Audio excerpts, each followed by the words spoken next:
Olá, boa noite. Jean, você tá me ouvindo? Paula, você tá me ouvindo?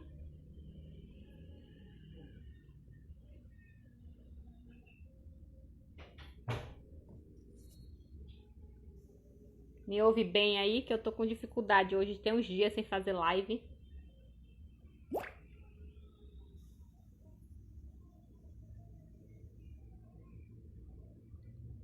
Tá ótimo. Então, gente, hoje eu vou fazer uma live. Fiquei uns dias aí sumida, não foi? Pessoal, você não vai fazer mais live não? Não vai fazer mais live não? Aí hoje eu vim fazer essa live, que é uma live com o professor Alessandro, né? Lá da Universidade Estadual de Santa Cruz e atualmente o reitor, né? Esperar ele chegar aqui, que eu chamo logo. Elias, feliz aniversário, lembrei de você o dia todo hoje.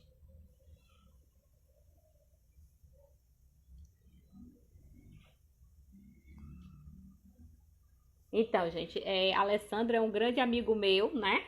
Ele é reitor da universidade e a gente já tinha combinado essa live e acabou que eu desmarquei por questões mesmo de organização. E hoje é um prazer muito grande, né? Falar com o reitor da melhor universidade do mundo, não é só do Brasil, é do mundo todo, né?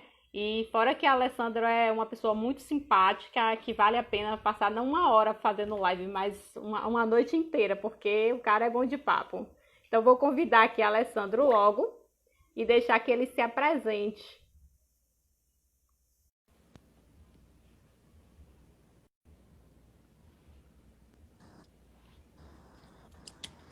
Boa noite.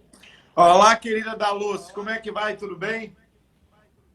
Tudo bem, graças a Deus. É um prazer fazer essa live com você, né? Essa live que a gente estava desde agosto programando e só está rolando agora, Verdade. final de setembro, né? E fora que é um prazer, né, fazer uma live com o reitor da melhor universidade do mundo todo, que eu nunca vou dizer que é o melhor, que é a melhor universidade do Brasil, é do mundo, né?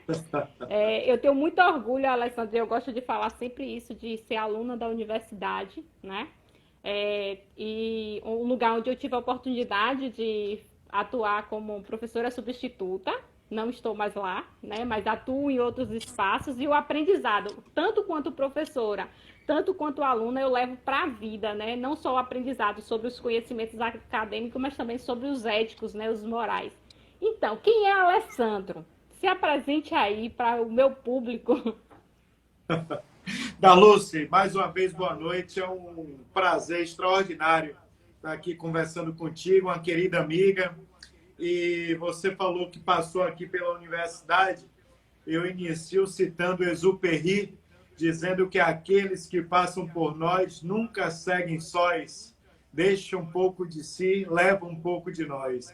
E você certamente deixou muito aqui e levou também da universidade. E quem sabe estamos aqui de portas abertas esperando que você retorne em definitivo aqui, quem sabe. Eu Breve, breve, tô me preparando para isso. Isso é bom. Eu costumo dizer, Darluce, todas as vezes que perguntam quem é Alessandro, eu gosto de parafrasear o nosso grande Belchior e dizer que sou apenas um rapaz latino-americano sem dinheiro no bolso, sem parentes importantes e vindo do interior. Eu sou aqui filho de uma família de professora e de um servidor da CEPLAC, de uma família de dois irmãos. Todos os três irmãos somos da área de educação. E estou na Universidade Estadual de Santa Cruz, já se vão 2 décadas. Ingressei aqui, onde fiz os cursos de Economia e Administração. Logo depois, eu ingressei como professor substituto, assim como você ingressou aqui, e depois como professor do quadro efetivo da universidade. Então, aqui na UESC, eu exerci as funções de coordenador do curso de Ciências Econômicas. Fui por 2 vezes coordenador de integração comunitária da universidade. Comecei a minha vida acadêmica e política aqui no diretório do curso de administração e logo depois no diretório do curso de economia. Fui coordenador geral do DCE pró-reitor de extensão e atualmente reitor da universidade. Estamos aqui nesse desafio. Que currículo, hein? Ô, Alessandro, eu achei um comentário muito interessante aqui, vou logo dar uma alfinetada, né? Uma professora colocou aqui, ó, precisamos descolonizar o ESC. Para um reitor, a gente vai lendo essas coisas aí. Então, Alessandro, você se elegeu, né? A eleição para reitor foi no ano passado, né? Você assumiu oficialmente tomou posse em fevereiro. E em março a gente tem o contexto da pandemia, né? Então, assim, você tinha um plano de gestão quando você se elegeu, mas em nem no nosso maior delírio a gente ia imaginar que a gente ia enfrentar uma pandemia. Então, assim, Alessandro, o que é que muda em relação ao seu plano de gestão, né? E o que é que você pensa agora em atuar nesse contexto pós-pandemia? Como vai ser essa sua atuação no contexto pós-pandemia, onde a gente vai ver diversas crises, né? Inclusive a econômica. Olha, você falou muito bem. Eu digo para você que nosso plano de gestão, ele foi um plano construído através de uma experiência individual, mas também coletiva de um grupo ao longo de alguns anos. E nós ouvimos a comunidade acadêmica como um todo, ouvimos a comunidade externa e elaboramos o nosso plano de gestão, que era para ser implementado a partir do dia da posse, que foi 4 de fevereiro. Logo no dia 12 de março, nós não tínhamos ainda um único caso de coronavírus na nossa região, mas estávamos antenados para o cenário nacional e também mundial. Então, fizemos uma reunião emergencial com os departamentos, com o sindicato docente de técnicos do BCE, e naquele momento decidimos por suspender o início das aulas que iriam ser efetivadas em 16 de março. Nós temos 800 professores e professoras na nossa universidade. Estavam de férias, muitos deles em outros países. Dos nossos cerca de 8.500 alunos, 500 deles são de outros estados que não a Bahia. Estavam também em suas casas, retornando para a universidade. Imagine você iniciar uma atividade com a população flutuante de 10 mil pessoas ali. Então, suspendemos, fizemos uma readequação do nosso plano de gestão. E eu brinco sempre com a nossa equipe de gestão, mas falando de maneira muito séria, que nós estamos sendo obrigados a trocar o pneu do carro com um carro em movimento. Ou seja, nós estamos nos adaptando, mas não apenas ao ESC. O mundo todo está se adaptando. Então, nós estamos fazendo atividades remotas desde o dia 20 de março, quando o Consul deliberou pela suspensão das atividades de graduação presenciais. Nós passamos a fazer as atividades técnico-administrativas de maneira remota, a universidade não parou. A pesquisa continuou sendo tocada pelos nossos docentes, mas a extensão também aquelas que não exigiu a presença das pessoas. E agora o nosso Consul deliberou pelo um trimestre que é temporário, que é opcional para os discentes, que terá início agora no dia 5 de outubro, próxima segunda-feira, e que vai até o mês de dezembro. Esse trimestre ele é facultativo aos discentes, mas nós estamos fazendo todo um preparo, os professores, as professoras estão se preparando para fazer esse trimestre na modalidade não presencial, com auxílio de tecnologia de informação e de informática. Então, vai ser mais um desafio. Para isso, nós estamos aqui fazendo, de fato, Darlúcia, eu diria assim, nos reinventando. Nós não estávamos preparados para fazer esse trimestre remoto, mas o desafio foi posto e nós temos que encará-lo, e eu tenho certeza que a comunidade acadêmica dará uma resposta à altura. Então, Alessandro, apesar da gente estar entrando nessa questão do trimestrinho aí, né, que eu estou chamando de trimestrinho, como é que você... Eu sei que a universidade fez uma pesquisa sobre a questão do acesso à tecnologia desses discentes, e assim, o que é que a universidade vai fazer ou tem feito para garantir que aquele estudante que não tem acesso à tecnologia, ou seja, ou pela questão mesmo do próprio aparelho, ou pela questão da internet, para que ele possa cursar esse trimestre? Olha, Aderluce, nós constituímos uma comissão especial para fazer um estudo sobre a comunidade acadêmica, o que achava de um retorno às aulas. Então, nós ouvimos técnicos, docentes, discentes. Um número bastante considerável foi favorável ao retorno desse período. Nós temos, na universidade, eu digo sempre isso, que a nossa maior riqueza é a nossa diversidade. Nós somos uma universidade plural. Mas essa diversidade, ela também chega a ser um gargalo. Por quê?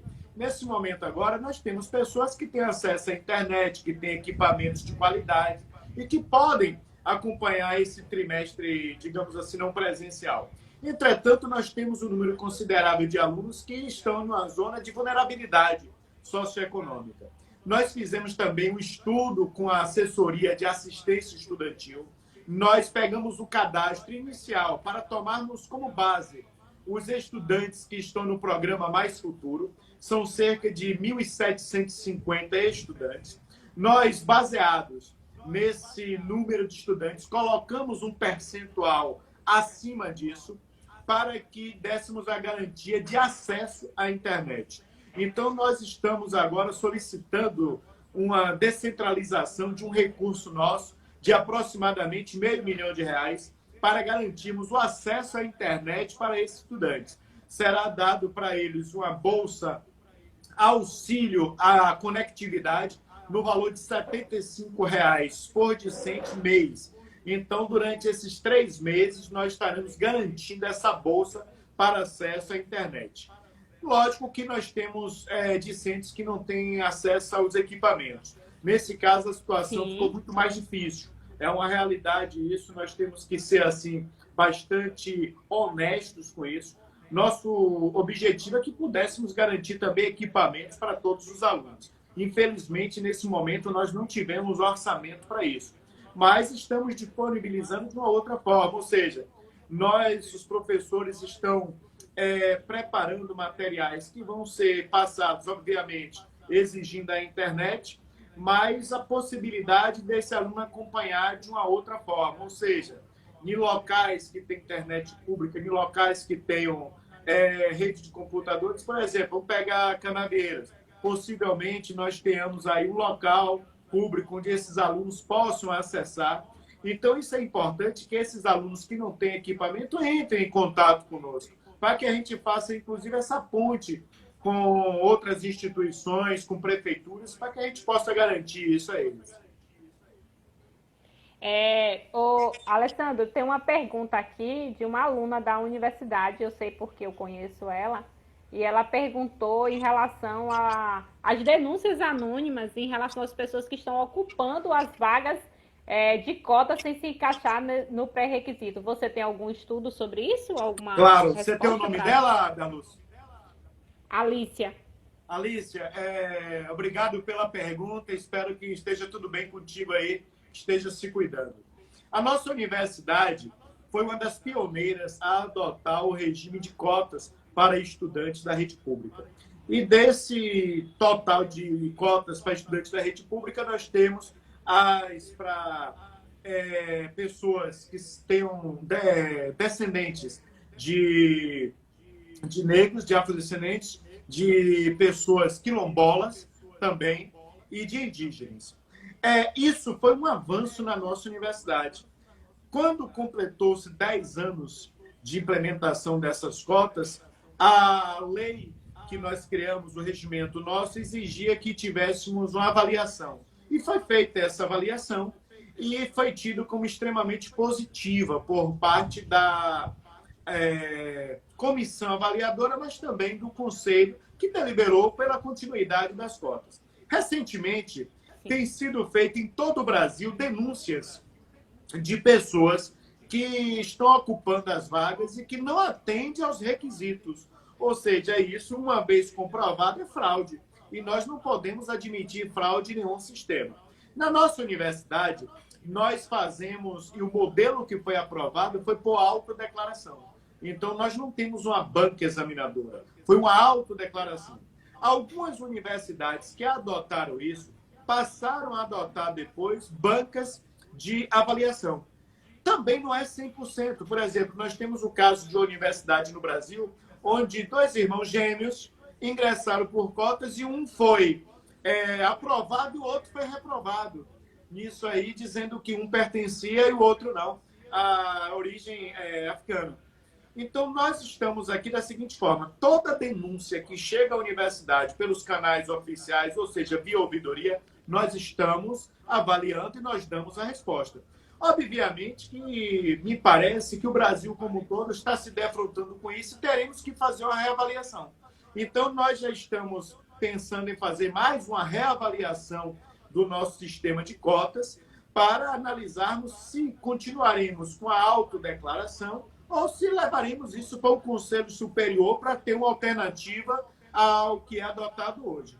O fato que eu digo para a Alice aqui é que nós estamos atentos e assim que passar esse período agora de implantação desse trimestre remoto, com retorno, inclusive, das atividades presenciais, nós teremos sim que nos defrontarmos com isso, pois uma universidade pública que tem um sistema de cotas, um avanço para a justiça social, não pode admitir fraudes. Devo dizer que na nossa universidade, tudo que chegou até então foi avaliado e encaminhado. Não teve nenhum caso mais drástico assim. Mas se tiver algum, nós vamos avaliar. Obviamente, nós não podemos aceitar fraude de maneira nenhuma em universidade pública. Sim, sim. Até porque é crime, né? Você está tirando do outro o direito, né?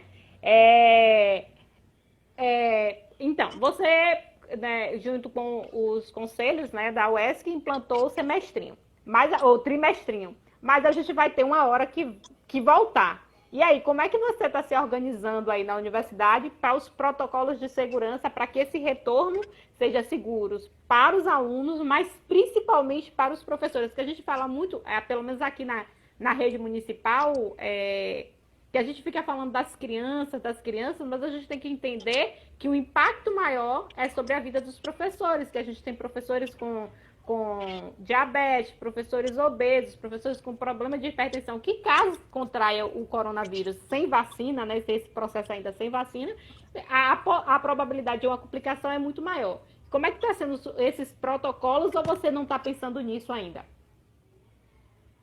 De um retorno, né? Eu estou falando em relação ao retorno. Voltou o sinal? Voltou. Voltou. Veja só, estamos sim. Desde o dia 12 de março, quando nós suspendemos o início do nosso semestre presencial, que nós constituímos mais uma comissão para avaliar a questão do retorno. Essa semana, agora ontem, nós publicamos já o protocolo de segurança para as pessoas que vão adentrar na universidade fisicamente, obviamente. Então, nós estamos colocando álcool gel em todos os setores, nós vamos colocar pias em todos os setores com sabonete líquido.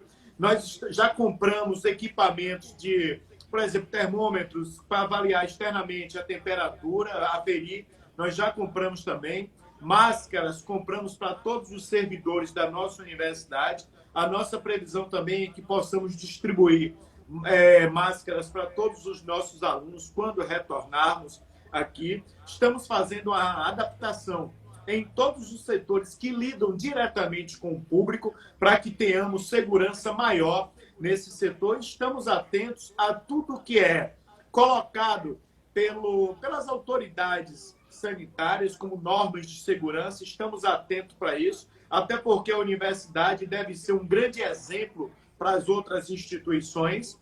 Nós estamos atentos como está ocorrendo o retorno das aulas presenciais em Portugal, por exemplo, e na Espanha, qual o protocolo que eles estão utilizando lá. São Paulo anunciou que vai também retornar isso, mas o que nós queríamos, de fato, Darlúcia, é a segurança de uma vacina para que nos desse uma tranquilidade maior. Porque, veja bem, eu falei que a universidade tem uma população flutuante de 10 mil pessoas dia.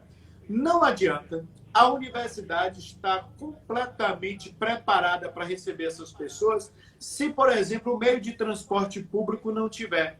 Não adianta a gente ter um espaçamento, né, social na universidade, com álcool em gel, com pia, com máscara, se, por exemplo, no transporte público os ônibus coletivos, não tivermos isso, as pessoas aglomeradas. Então, estamos também atentos, fazendo uma campanha e marcando reuniões com as empresas de transporte coletivo. Teremos que, no retorno, conversarmos com as prefeituras que enviam ônibus aqui para a nossa universidade com esses discentes. Então, é um processo que ele não se restringe ao nosso campus. Ele é extramuro também. Então, é uma campanha educativa que nós vamos fazer, utilizar bastante as redes sociais para fazer isso, mas estamos esperando que, de fato, essa vacina, ou pelo menos uma delas, chegue ainda no início do próximo ano, já que esse ano faremos remotamente, mas o protocolo de segurança está, assim, preparado, está pronto já e com preparação da nossa estrutura física da universidade. Seguindo aqui, Alessandro, você é economista, né? Aí a gente já vai adentrar em outras searas, né? A gente sabe que a universidade ela é um centro importante para a gente pensar o desenvolvimento, né, dos municípios que estão em torno dela, né? E a UESC tem exercido esse papel, ainda que a gente vinha fazer algumas críticas, mas tem exercido esse papel de articular políticas. E nesse processo de pandemia, a gente sabe que o desenvolvimento econômico está afetado. Por exemplo, quando a UESC tem uma greve, né, a economia do município de Ilhéus e Itabuna tem problemas, né? Diminui o fluxo de alunos, transporte, diminui aluguel, tudo isso. Mas imagine um processo de pandemia que já está aí o quê? A gente está entrando no 7º mês. Então, como é que você pensa, enquanto reitor, você vai pegar, é uma gestão de 4 anos, né? Eu tenho 4 dúvidas em relação a isso.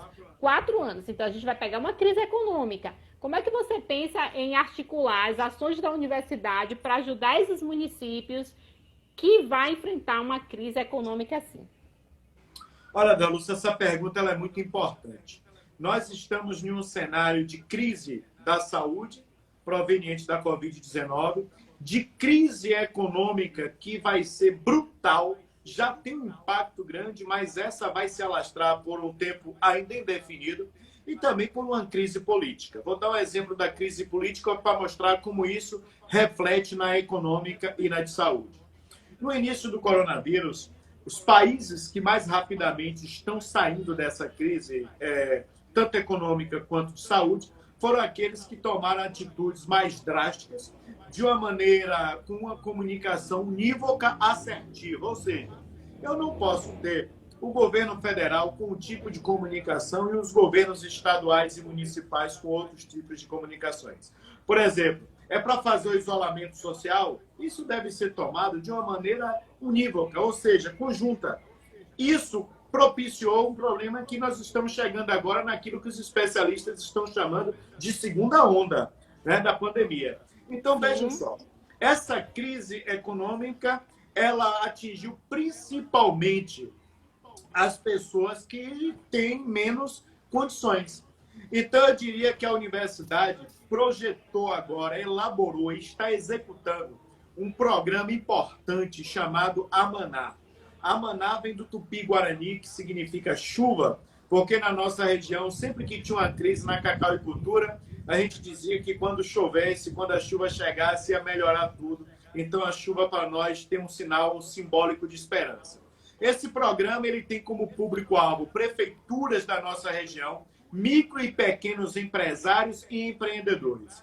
Neste momento, nós temos 3 departamentos da nossa universidade envolvidos nesse programa. Departamento de Economia, o de Ciências Jurídicas e o de Administração e Contábeis. Nós vamos fazer assessoria às prefeituras, obviamente, aquelas que ingressarem com pedido de auxílio, assessoria aos pequenos e microempresários e também empreendedores, no sentido de qualificar tanto a iniciativa privada quanto o setor público para melhor se adaptar nesse período de crise. Eu vou dar um exemplo para prefeituras. Elaboração de captação de recursos, projetos para captação de recursos. Isso é fundamental para as prefeituras que vivem com recursos escassos e, portanto, nesse novo período agora, captar recursos tem que ser um dos grandes objetivos das prefeituras. Então, o nosso programa está aí. Nós vamos expandi-lo para os 10 departamentos e vamos criar um programa similar, só que voltado para a área de educação,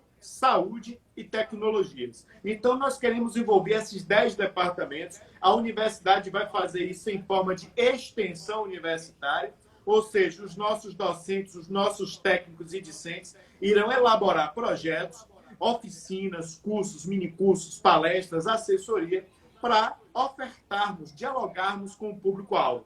Isso é uma das coisas fundamentais. Paralelo a isso, nós temos um outro programa importante na universidade, que é o programa AGIR, é Apoio Gerencial Institucional aos Municípios, que nós formamos fóruns de secretários municipais e discutimos os nossos problemas individuais e coletivos e buscamos na universidade e na AMURC a solução desses problemas, pelo menos a parceria. Nosso objetivo é, a partir de janeiro, dinamizarmos cada vez parceria com os municípios, também com micro e pequenos empresários. A universidade cada vez mais deverá sair dos seus muros. Isso já tem sido feito. Justiça seja feita nos últimos anos, de uma forma bastante significativa. Mas nós pretendemos expandir cada vez mais a nossa comunicação com o público externo. Essa pandemia nos oportunizou, através da tecnologia, a sua live, por exemplo, mostra isso, nos comunicarmos com pessoas que antes não vinham à universidade e que hoje tem esse canal de comunicação. Então, nós temos que aproveitar a tecnologia para nos comunicarmos cada vez mais com a comunidade externa. Eu solicitei à MURC que pedisse a cada município da região Cacaueira que disponibilizasse uma sala para que a Universidade Estadual de Santa Cruz possa colocar no município uma extensão da universidade. O nosso objetivo é colocar uma sala mantida pela prefeitura com estagiários, desde que alunos da nossa universidade, alunas da nossa universidade, para que durante todo o ano a UESC esteja lá fazendo curso de capacitação, curso de qualificação, pesquisa. Opa! Caímos aqui por um segundo. Coisas de quem é neófito em tecnologia. Fazemos ali os nossos cursos, nossa extensão universitária, chegando mais próximo ao município. Então, eu te digo assim, seremos parceiros para o enfrentamento à crise. Alessandra, eu quero registrar, porque todo mundo, né, acha que eu te conheci na universidade. Eu não te conheci na universidade, eu te conheci no CIMA, né? Numa reunião que eu fui em 2017, foi quando a gente criou o vínculo, você veio fazer uma jornada pedagógica aqui belíssima, que até hoje eu lembro do seu discurso tão empoderador para a gente, que é da educação pública. E assim, e desde então eu tenho acompanhado o seu trabalho enquanto pró-reitor de extensão, né? Que eu nem conhecia essas ações tão abrangentes dessa pró-reitoria. E nesse sentido, você teve a oportunidade de conhecer muitos municípios da região, né? Você acha assim que esses municípios, de acordo com o que você conhece, você acha que a gente vai ter muita dificuldade de superação? Darluz, eu quero falar contigo e com quem nos assiste de uma maneira bastante franca. Nós estamos no período eleitoral, não é? Daqui a pouco temos a eleição. Os futuros gestores e as futuras gestoras deverão estar bastante atentos para o cenário que vão encontrar. Vão encontrar um cenário de crise econômica, um cenário de crise da saúde, extensivo às outras áreas, crise na educação, porque Sim. Quando nós temos uma escassez de recursos, isso reflete em todas as áreas. Se faz mais do que nunca necessário trabalharmos em rede. Esses municípios vão ter que ter quadros técnicos qualificados para fazer a gestão do município, para fazer captação de recursos, para buscar parcerias. E é nesse sentido que a universidade, antevendo essas dificuldades que os municípios irão enfrentar, está se projetando e se preparando para auxiliar. O programa Maná é um exemplo disso, o programa G é um outro exemplo disso, mas nós estamos aqui com as portas abertas. Eu conversei com o secretário executivo da MURC, o Luciano Veiga, e a partir de janeiro, assim que os novos gestores e as novas gestoras tomarem posse, nós queremos convidá-los para um seminário entre a Universidade Estadual de Santa Cruz e a MURC e esses municípios, onde nós iremos ali apresentar-lhes o programa Agir, o programa Amaná, mostrar, digamos assim, um portfólio daquilo que a universidade pode oferecer nesse momento, mas também estaremos atentos para ouvirmos as demandas desses municípios. Temos estofo para atender tudo? Não. Nós não temos recursos para atendermos tudo. Mas, por isso mesmo, nós temos que buscarmos outras parcerias. Então, eu diria que sairá mais rapidamente da crise, ou pelo menos enfrentará de uma maneira mais preparada a crise, aqueles municípios cujos gestores, cujas gestoras estiverem antenados para o cenário que irão encontrar e estejam abertos a essas parcerias. Então, eu diria para vocês que o primeiro ponto para o município enfrentar essa crise é fazer o diagnóstico correto do cenário municipal, estadual e também do cenário nacional. Porque a crise, o que acontece em São Paulo, tem um reflexo aqui em Canadeiras, aqui em Ilhéus, em Itabuna, tem um reflexo como um todo. Então, a universidade se coloca à disposição para, através da ciência, ajudar esses municípios. Mas nós temos também aqui a humildade de entendermos que isso é uma via de mão dupla. Todas as vezes que nós vamos aos municípios, levamos o conhecimento técnico, científico e acadêmico, mas voltamos também tendo aprendido alguma coisa. Porque não existe apenas uma forma de saber. Existem vários saberes, vários conhecimentos. E eu diria que a predisposição da universidade é colocar-se à disposição dos municípios. Vou pedir aqui, Alessandro, que tem muito aluno aqui da universidade que eu vi entrando aqui, alguns até que foram meus alunos, tal. Se tiver alguma pergunta, a gente pode fazer, que a gente vai perguntar para o reitor, e o reitor responde, viu? Ele já respondeu aqui. Façam perguntas fáceis. Façam perguntas fáceis. Eu quero registrar aqui a presença de professora Raimunda, professora aposentada da universidade, a quem eu tenho muito carinho, né? E eu não sei, eu sempre falo, né? Eu não seria muito do que eu sou se não fosse Raimunda. Professora Luciana Sedano também, que é lá do Departamento de Educação, e todos os meus alunos que tiveram a oportunidade de estudar política pública comigo, estou vendo por aqui, né? Então, pode perguntar aí que a gente vai responder. Alessandro, eu ousaria entrar numa conversa com você, que a gente já teve a oportunidade de ter essa conversa bebendo cerveja, mas agora a gente vai ter num lugar mais sério. A questão política macro mesmo, né? Que a gente sabe que muito do que a gente viveu e vai viver vem desse desacordo da política nacional que não consegue se estabelecer. A gente tem um presidente que é anti-ciência, né? E você, como reitor da universidade, você acha que esse momento da pandemia, onde a gente está buscando uma vacina, a gente busca uma cura para um vírus que até então era tão desconhecido, você acha que as pessoas, quando saírem disso, vão começar a valorizar mais a ciência, ou a gente vai entrar nessa loucura que a gente ainda está, de um movimento que essa semana mesmo eu vi uma galera dizendo que não precisa de vacina porque tem a cloroquina. Ainda esse espaço que a gente vai ter depois? Você acha que a gente vai viver isso ainda? Ou a gente vai valorizar a universidade?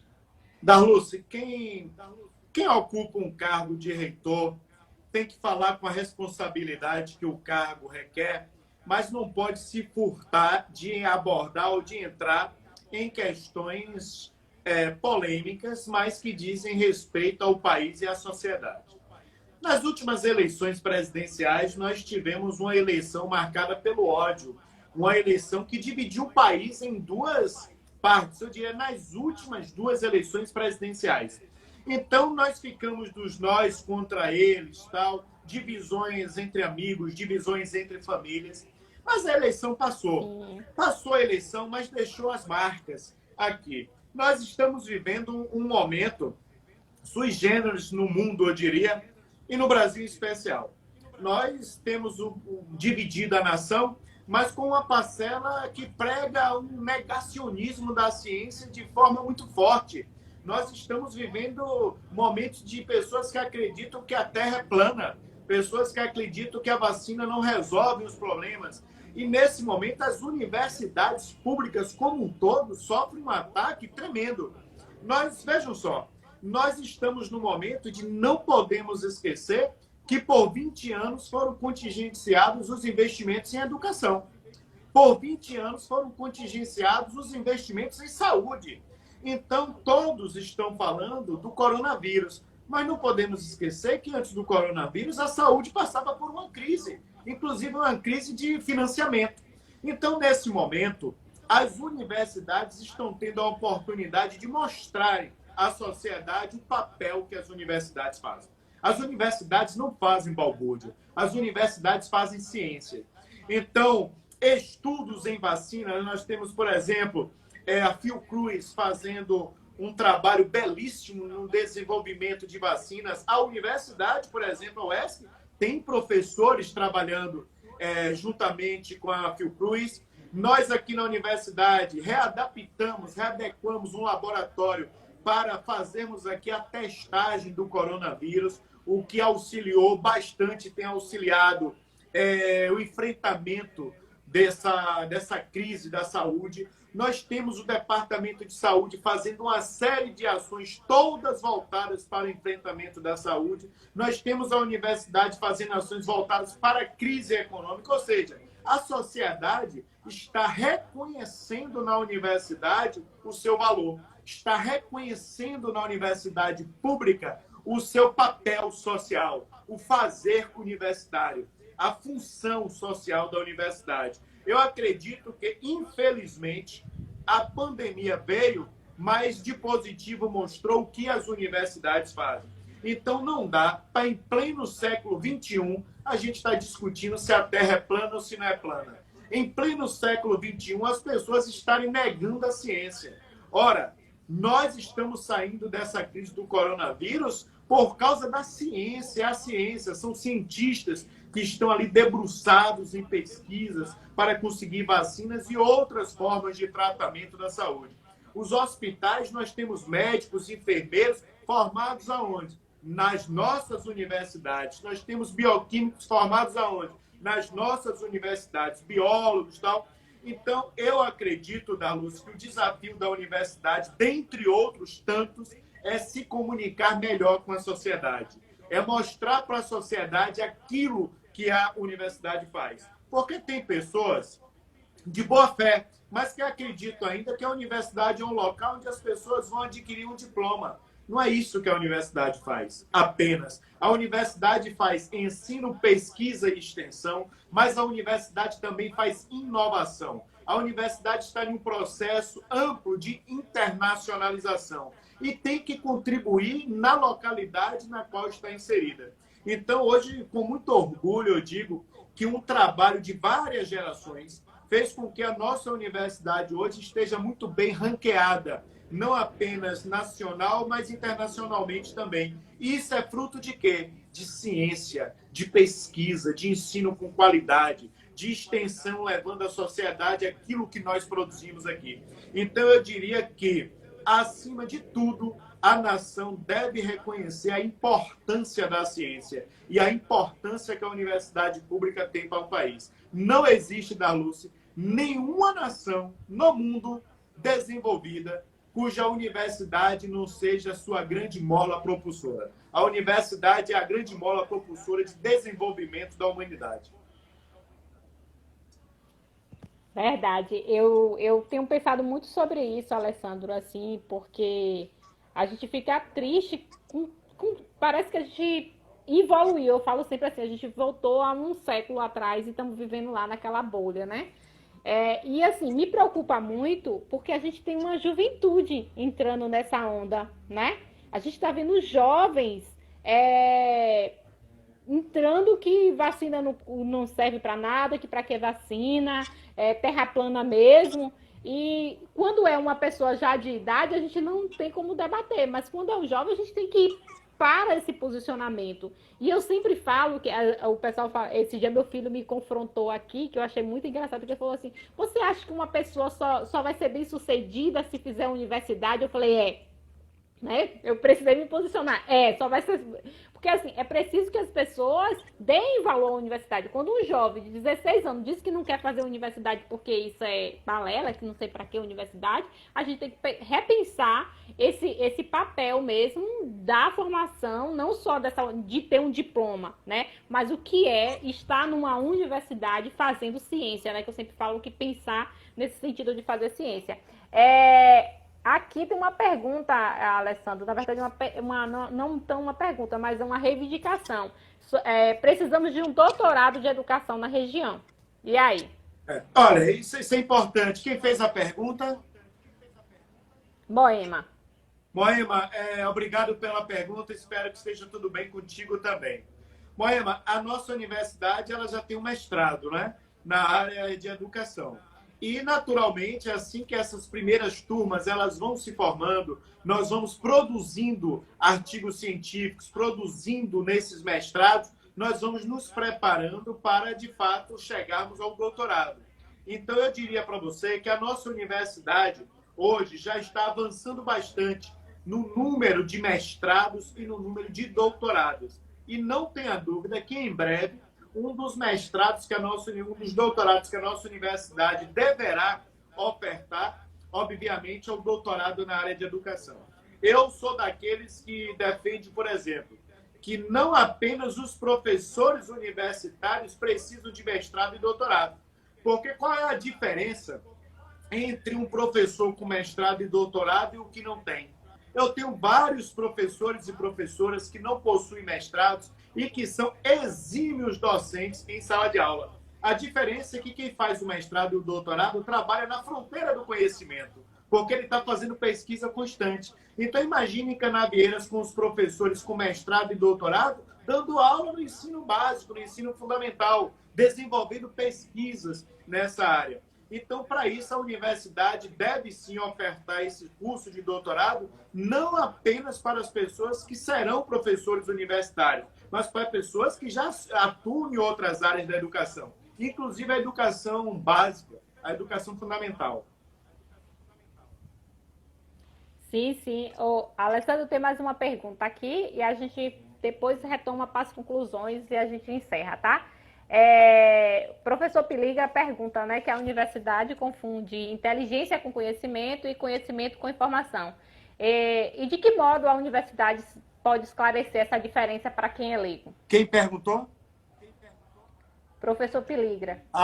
Um abraço ao professor Piligra, colega nosso aqui na universidade.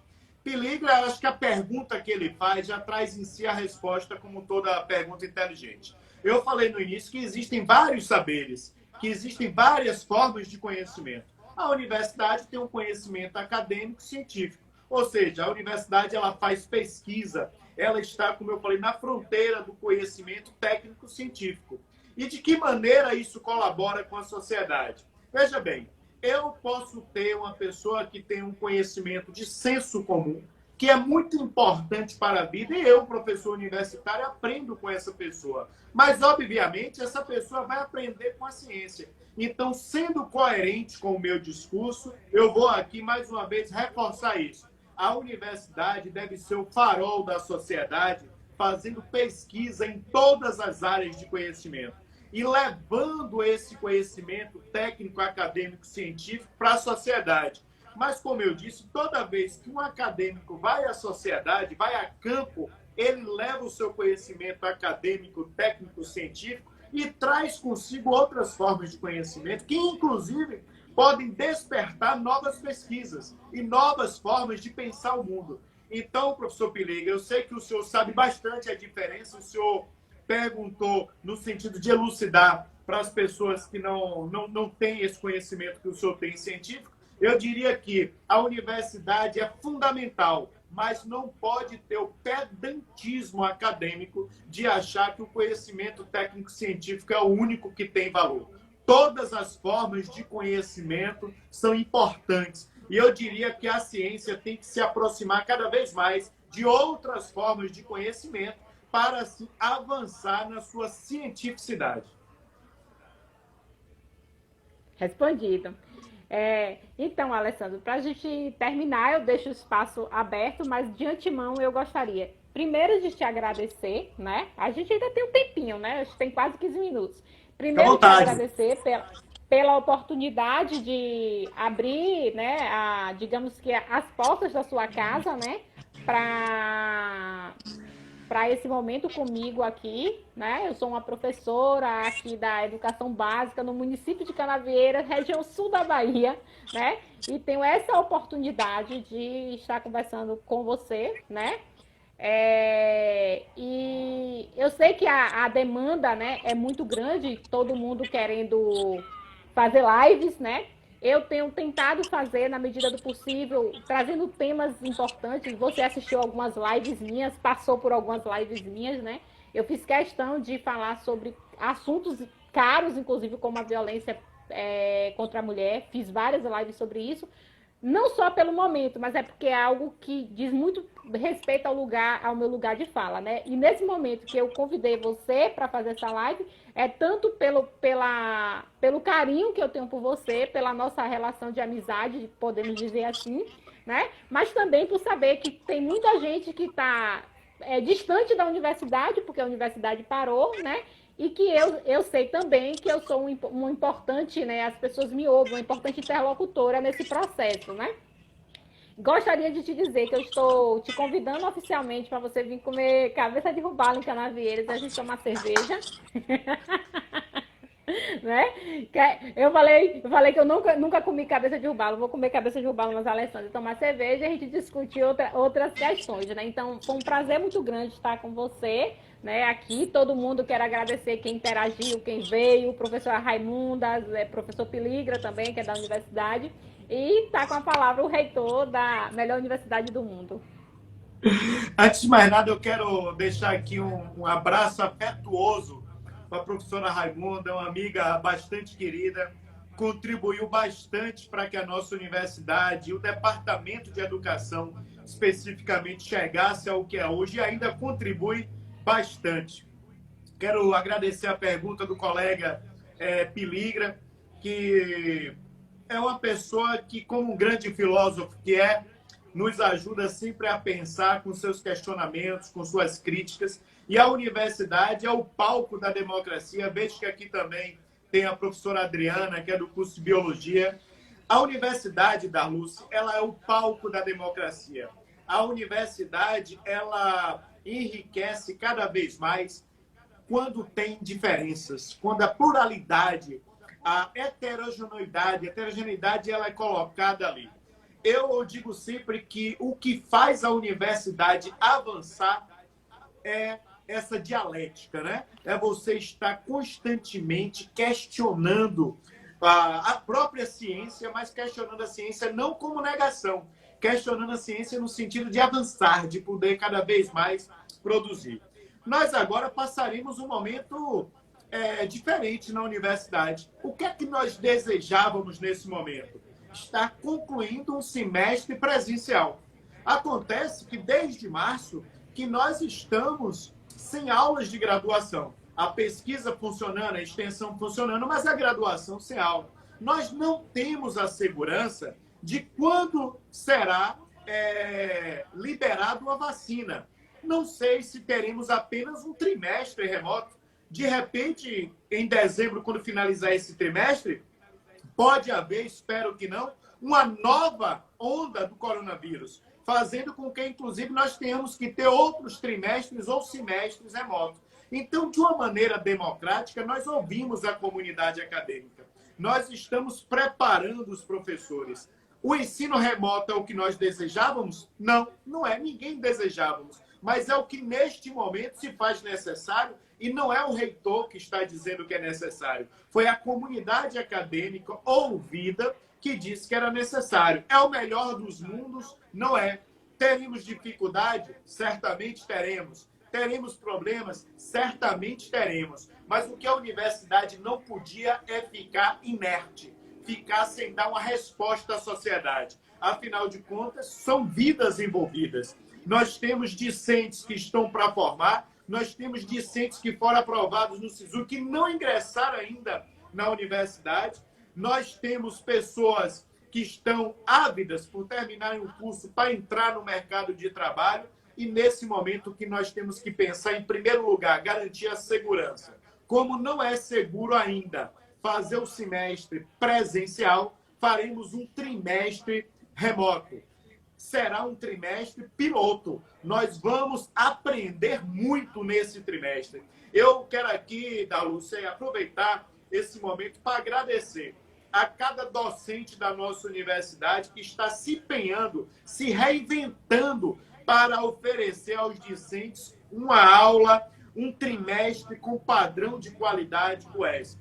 Não serão as mesmas condições se fosse uma aula presencial, mas nós estamos nos esforçando. Eu quero agradecer a cada técnico administrativo que não deixou as nossas atividades pararem. E quero agradecer, Dalúcia, a cada discente que fez a matrícula. Sexta-feira, para nossa surpresa, 5.700 discentes já tinham feito a matrícula nesse trimestre não presencial. Então, eu diria que vamos ter que contar com o empenho de todas as pessoas, com a compreensão, com a dedicação e também com as críticas, porque toda vez que nós temos críticas positivas, nós temos que avaliá-las. Eu digo sempre que acolho de maneira muito respeitosa as críticas, ainda que não concorde com todas, críticas servem para nós pensarmos e repensarmos o que nós estamos fazendo. Então, eu diria para você que essa sua live me oportuniza a falar com os professores de Canavieiras, ou canes para os íntimos, como vocês gostam de serem chamados, com os discentes de Canavieiras, cidade que eu gosto muito, mas também professores, com discentes da nossa universidade, e isso é muito importante. Eu diria, Dalúcia, que a partir do dia 5, iniciado esse trimestre remoto, nós teremos que ter um esforço coletivo para esforçarmos em fazermos o melhor. Ao final desse trimestre remoto, nós teremos aprendido muito com eles. Não apenas os discentes vão aprender os conteúdos, mas nós da universidade, docentes e técnicos, iremos aprender também com essa nova forma de fazer ensino. E espero muito que a vacina venha em breve.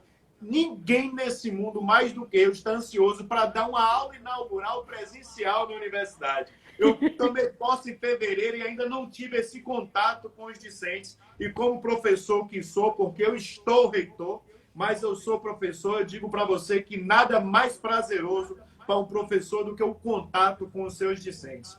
Então, minha querida, eu quero aqui agradecer imensamente essa oportunidade. Foi um prazer grande falar aqui contigo, ver alguns colegas, dialogar com as pessoas. As perguntas foram bastante inteligentes. Eu diria para você o seguinte: nossa universidade, ela tem despertado cada vez mais na comunidade acadêmica, mas também na comunidade externa, um senso de pertencimento. Não no sentido de posse, mas no sentido afetivo, né? As pessoas olham para a universidade e sentem orgulho de pertencer à universidade e sentem orgulho de saber que a universidade pertence a elas. Eu digo sempre que a UESC foi a maior invenção da região sul-baiana, porque a UESC não foi pensada de cima para baixo. A UESC surgiu através de mulheres e homens que queriam aqui um local para que os seus filhos e filhas pudessem ter um curso superior. Começamos fazendo ensino, avançamos fazendo extensão. E hoje, com muita competência e qualidade, fazemos ensino, pesquisa, extensão, inovação e internacionalização. E auxiliamos a região no desenvolvimento. Então, aqui eu deixo um abraço afetuoso a cada pessoa que interagiu conosco, que nos deu essa atenção nesse momento. Coloco-me à disposição de sua, Dalúcia, mas como você fala de Canavieiras também, sempre que necessário for chamado. Eu fiz uma jornada pedagógica aí e eu digo que construí amigos. Eu, inclusive, um dia, algum tempo depois da jornada, eu estava em uma viagem em BH e encontrei professores daí que estavam em BH e tomamos um café da manhã juntos no hotel. Foi extremamente prazeroso. E visitem a nossa universidade. Assim que tiver aberto para as visitações presenciais, venham aqui E assim que tiver aberto, Darlúcio, eu aceito de imediato esse seu convite para ir em Canavieiras, comer uma cabeça de robalo, comer um caranguejo e tomar uma água de coco. Tomar uma água de coco. Não, você toma sua água de coco sozinho. A galera tava aqui falando que queria vir também tomar cerveja e comer cabeça de robalo. Mas como você bebe água de coco, você bebe água de coco. Não tenha dúvida, de uma forma bastante descontraída. Eu quero só registrar aqui, Alessandro, porque para mim é bastante significativo o comentário de professora Raimunda, que, como você bem falou, contribuiu bastante para a universidade. Eu fui orientanda de Raimunda e ela disse assim: Darlúcia, você é meu orgulho, é minha substituta em todas as lutas. Eu tenho um carinho enorme por Raimunda e essas palavras dela, nesse exato momento, pelo que eu estou vivendo, né, vem como um alento, né, porque a gente vive tanta dureza, tanto ataque, né, ao que a gente faz, ao nosso posicionamento, à nossa forma de ver o mundo, que quando eu vejo uma pessoa como Raimunda dizer isso, eu falo assim, eu estou no caminho certo, né? Se você me oportuniza, baseado Sim. nisso que você falou, da nossa querida Raimunda, eu deixaria aqui um conselho, ou um pedido, talvez, para as pessoas que nos assistem. No momento desse, de tanto revanchismo, de tanto ódio exacerbado, nós temos que cada vez mais prezarmos pelo diálogo. Um diálogo qualificado, entendendo que pelo fato do outro pensar diferente de mim, não significa que nós sejamos inimigos. Que todo o crescimento da humanidade vem através de pontos de vistas diferentes. E que, portanto, é importantíssimo o diálogo franco. Eu me dirijo especificamente aos professores de Canavieiras. É fundamental que tenhamos a compreensão que a tarefa precípua da educação não é passar conteúdos. A tarefa precípua da educação é auxiliar as famílias na formação de cidadãs e de cidadãos que sejam educados inclusivamente ou inclusive de forma política. Não estou me referindo à política partidária de nós contra eles, mas de posicionamentos políticos, sempre defendendo a coletividade, sempre defendendo o bem comum. Isso é tarefa da educação. Não existe em tempos de negacionismo neutralidades. O que existe é respeito pelas diferenças. E isso é fundamental. E com essas palavras eu digo que é o pensamento também da querida Raimunda. Por isso que eu faço aqui essas palavras, Raimunda, em homenagem a você. Então, obrigada. E vamos marcar essa vinda sua aqui em Canaveiras para a gente conversar. Valeu, galera que assistiu aí. Qualquer coisa, Alessandro tá aí para responder dúvidas. Ele é acessível, gente. Ele responde no direct. Pode chamar ele lá que ele responde. Valeu, Alessandro. Grande beijo. Obrigada. Um beijo.